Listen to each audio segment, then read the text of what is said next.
Moj istina je da je Reno Sinočić jedno jutro mene nazvao da je sam došao. Jesam, jel mogu doći tebi?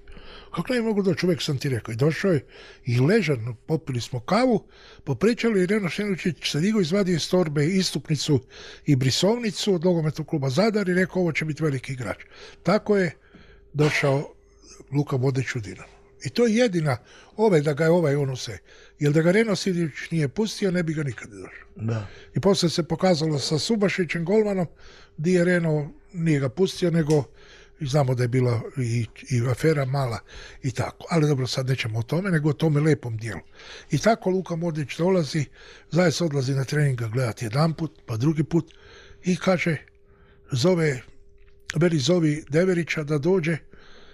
Deverić dođe, veli ideš u Mostar za trenera Zrinskog i ovoga malog žutoga vodiš sa sobom. Ali mali mora igrati. To je razgovor u kancelariji